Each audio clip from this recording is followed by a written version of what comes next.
এই ভিডিওটি শুধুমাত্র বিনোদনের উদ্দেশ্যে তৈরি। এতে প্রদর্শিত ঘটনা, স্থান অথবা চরিত্র কাল্পনিক। যদি আপনার মন দুর্বল হয় তাহলে এখনই ভিডিওটি ছেড়ে দিন।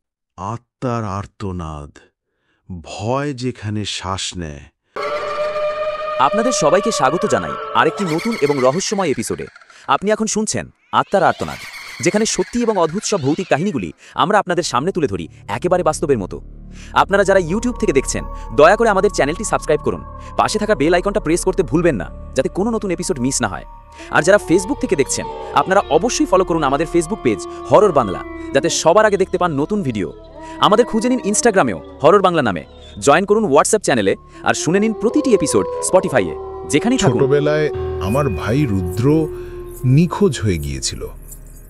তখন আমি ক্লাস 6-এ পড়ি আর ও ক্লাস 3-তে। আমরা প্রতিদিন একসঙ্গে স্কুলে যেতাম।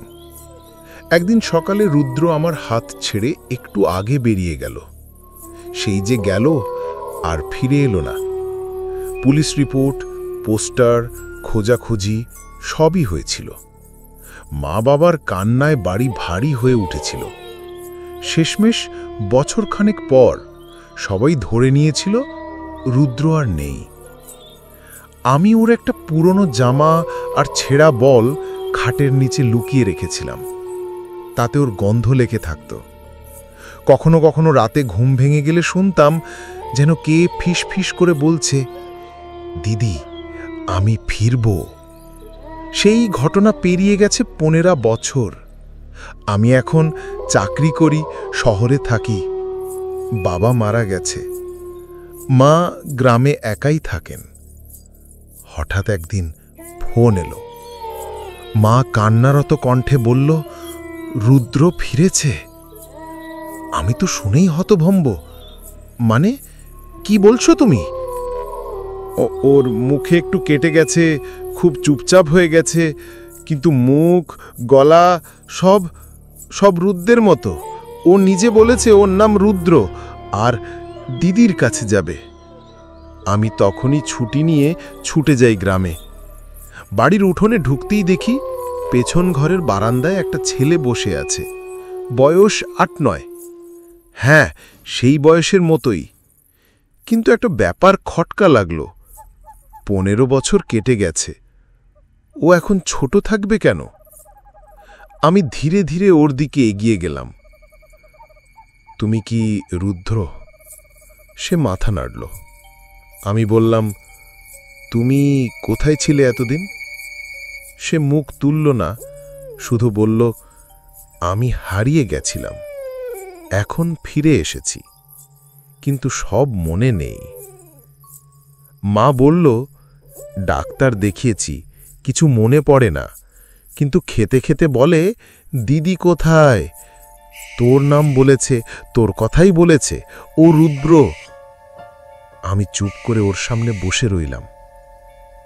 তুমি জানো তোমার বয়স এখন কত হওয়ার কথা? সে এবার মাথা তুলে বলল, আমার বয়স 8, সব সময় তাই থাকবে। আমার গা শিউরে উঠল। আমি জিজ্ঞেস করলাম, তুমি খেতে কি পছন্দ করো? সে বলল, তুমি যেটা খেতে দিতে সেটা। সব কথায় এমন উত্তর যেন আগে থেকেই মুখস্থ।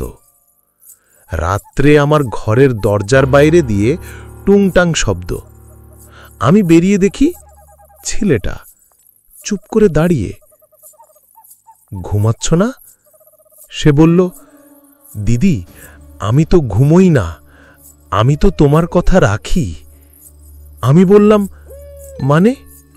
সে হঠাৎ হাসল অদ্ভুতভাবে। তুমি বলেছিলে না, যদি একদিন আমি না ফিরি তুমি কাউকে আমার জায়গা নিতে দেবে না। তাই আমি ফিরে এলাম দিদি, আমি ফিরতেই হবে, তাই না?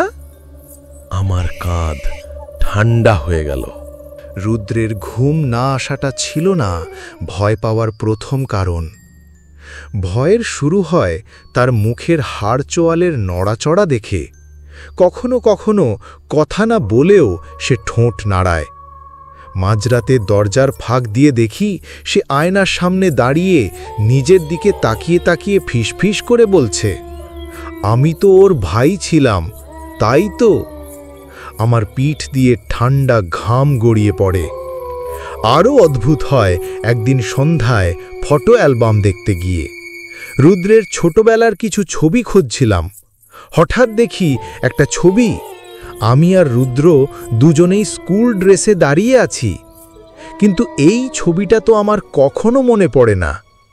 তার থেকেও বড় ব্যাপার, আমার হাতে যে ব্যাগটা আছে সেই ব্যাগটা আমি কিনেছি মাত্র বছর 3 আগে। মানে এই ছবি পুরনো নয়। রুদ্র পেছন থেকে এসে বলে, এই ছবিটা তো ভালো, আমি খুব খুশি ছিলাম ওই দিন। আমি ভয় পেয়ে জিজ্ঞেস করলাম, কিভাবে তুমি এই ছবির কথা জানো? এটা তো কেউ তোলে নাই। সে হেসে বলল, তুলেছে, আমি তুলেছিলাম, মনে নেই? আমি সোজা উঠে গিয়ে গ্রামের মন্দিরে গেলাম। পুরোহিত মহারাজ ছিলেন সেই সময়ের মানুষ যিনি রুদ্র হারিয়ে যাবার সময়ও খোঁজ রাখতেন। সব শুনে উনি গম্ভীর হয়ে গেলেন। তারপর বললেন, যাকে তুমি ভাই ভাবছ সে তোমার ভাই নয়। সে এসেছে কারণ তুমি ডাক দিয়েছিলে। তোমার অবচেতনে তুমি এখনো রুদ্রকে ফিরে চাও, তাই সে ফিরে এসেছে। কিন্তু সে কি মানুষ, সে কি আত্মা, নাকি কিছু অন্য কিছু, সেটা এখনো তুমি বুঝতে পারোনি। আমি বললাম, তাহলে এখন কি করব? উনি বললেন, তাকে বোঝাও সে যেখান থেকে এসেছে সেখানে ফিরে যাক। তুমি তাকে মুক্তি দাও, নয়তো সে তোমার জায়গাটা নিতে চাইবে। সেদিন রাতে বাড়ি ফিরে দেখি রুদ্র চুপ করে বসে আছে বারান্দায়। তার চোখ দুটো যেন গভীর কালো কূপ। সে বলল, তুমি কার সঙ্গে কথা বলেছিলে? পুরোহিতের সঙ্গে? আমি বললাম, তুমি রুদ্র নও, তাই তো? সে কিছু বলল না, শুধু উঠে দাঁড়িয়ে বলল, তুমি যদি না চাও আমি চলে যাব, কিন্তু তারপর তুমি কাঁদবে দিদি, আবার ডাকবে, আবার ফিরে আসব। আমার চোখ দিয়ে পানি পড়ছে। আমি বললাম, তুমি কে? সত্যিটা বলো। সে এগিয়ে এসে ফিসফিস করে বলল, আমি সেই চাওয়া, আমি সেই অপূর্ণতা, আমি রুদ্র, কিন্তু আমি মৃত রুদ্র। আমাকে বাঁচিয়ে রেখেছিল তোমার কান্না। রুদ্রের কথাগুলো আমার ভেতরে যেন বিষ ঢেলে দিচ্ছিল। আমি সেই অপূর্ণতা, আমি মৃত রুদ্র, আমাকে বাঁচিয়ে রেখেছিল তোমার কান্না। এই কথাগুলোর পর ঘরের হাওয়া যেন ভারী হয়ে উঠল। আমি ওর সামনে বসে পড়লাম। তুমি এখন কি চাও? কেন ফিরে এসেছো? সে হাসল। তোমার সঙ্গে থাকতে চাই, ঠিক যেমন ছিলাম আগে। স্কুল যাওয়ার আগে যেভাবে তোমার জুতো পলিশ করে দিতাম, মনে আছে? আমার গলা বুঝে এলো। এই সব কথাগুলো শুধু রুদ্রই জানত, কিন্তু সেই রুদ্র তো এখন থাকবার কথা নয়। আমি খুব ধীরে বললাম, তুমি চলে যেতে পারবে না? সে মাথা নাড়ল। পারি, কিন্তু তার আগে তোমাকে কিছু দিতে হবে আমাকে। তোমার একটা স্মৃতি, তোমার একটা দাগ, একটা অংশ। সেই রাতেই ঘুমাতে পারিনি আমি। হঠাৎ দেখি আমার মাথার মধ্যে একটা ছবি ঘোরাঘুরি করছে। আমি আর রুদ্র সাইকেল চালাচ্ছি, বাঁধের ধারে দাঁড়িয়ে হাসছি। এই দৃশ্য আমি স্বপ্নে দেখেছি অনেকবার, কিন্তু এবার ছবিটা স্পষ্ট। রুদ্র তখনও জীবিত, আমি যেন সেই মুহূর্তে ফিরে গেছি। আচমকা আমার ঘাড়ে ঠান্ডা হাত, আমি ঘুমের মধ্যে চমকে উঠি। রুদ্র আমার পাশে বসে।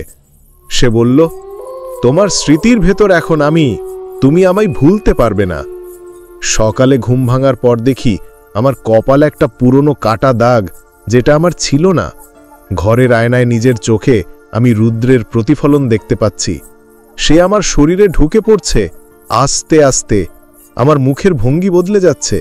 মা পর্যন্ত একদিন বলল, তুই এখন অনেকটা রুদ্রের মতো কথা বলিস, তোর হাঁটা বসা সব বদলে গেছে। আমি অনুভব করলাম, ও শুধু আমার স্মৃতি নয়, আমার শরীরেও ছায়ার মতো ভর করছে। আমি যত বেশি রুদ্রকে স্মরণ করছি, সে ততটাই জেগে উঠছে আমার ভেতরে। একদিন রাতে দরজা বন্ধ করে আমি আয়নার সামনে দাঁড়ালাম। তুমি কি আমাকে সম্পূর্ণভাবে নিতে চাইছো? আয়নার ভেতর থেকে রুদ্র বলল, তুমি চাইলে আমি চিরদিন থাকব, কিন্তু তুমি থাকবে না। শুধু তোমার খোলস থাকবে, আর তার মধ্যে আমি। আমি চিৎকার করে উঠলাম, না, আমি চাই তুমি মুক্ত হও, তুমি ফিরে যাও। সে বলল, তবে শর্ত দাও, আর কখনো আমায় ডাকবে না, আমার নাম মুখেও আনবে না, তোমার চোখে আমার কান্না থাকবে না। আমি মাথা নেড়ে সম্মতি দিলাম। সে বলল, তাহলে আজ রাতেই শেষ, আমি চলে যাব, কিন্তু যদি এক ফোঁটা চোখের জলও পড়ে তোমার, আমি ফিরব, আবার ফিরব। সেই রাতটা ছিল অদ্ভুত নিস্তব্ধ। ঘরের জানালা খোলা, বাইরে হালকা শোঁ শোঁ বাতাস বইছে। আমি জানালার সামনে দাঁড়িয়ে চোখ বন্ধ করে বললাম, রুদ্র, তুমি মুক্ত হও, আমি আর কখনো তোমার নাম নেব না, তোমাকে ডাকব না, কাঁদব না। পেছন থেকে হালকা শব্দ। ফিরে তাকালাম, রুদ্র দাঁড়িয়ে, তবে এবার ওর মুখে কোনো হাসি নেই, চোখে কোনো অন্ধকার নয়, একটা শান্তি, একটা প্রশান্তি। সে ধীরে ধীরে এগিয়ে এসে আমার হাত ধরল। তখন আমি বুঝতে পারলাম এটা বিদায়ের মুহূর্ত। আমার কণ্ঠ রুদ্ধ হয়ে আসছিল, কিন্তু আমি নিজেকে শক্ত করে বললাম, তুমি চলে যাও, এবার বিশ্রাম নাও ভাই। রুদ্র বলল, তুমি আমায় ডাকবে না তো? না, আর কখনো না। সে মাথা নেড়ে বলল, তুমি আমার সবচেয়ে আপন, তাই আমি তোমার কাছে ফিরে এসেছিলাম, কিন্তু আমি থাকলে তুমি আর তুমি থাকতে না। আমি ভুলে যাইনি দিদি, আমি শুধু ফিরে আসতে চেয়েছিলাম। আমি বললাম, তোমার জায়গা আমার মনে থাকবে, কিন্তু আমার শরীরে নয়। এখন তুমি শান্ত হও। রুদ্র আমার দিকে একবার তাকিয়ে জানালার দিক দিয়ে ধীরে ধীরে পিছিয়ে গেল। একসময় বাতাস থেমে গেল, আলো নিভে এলো। আমি জানালার দিকে ছুটে গেলাম, কিন্তু সেখানে কেউ নেই।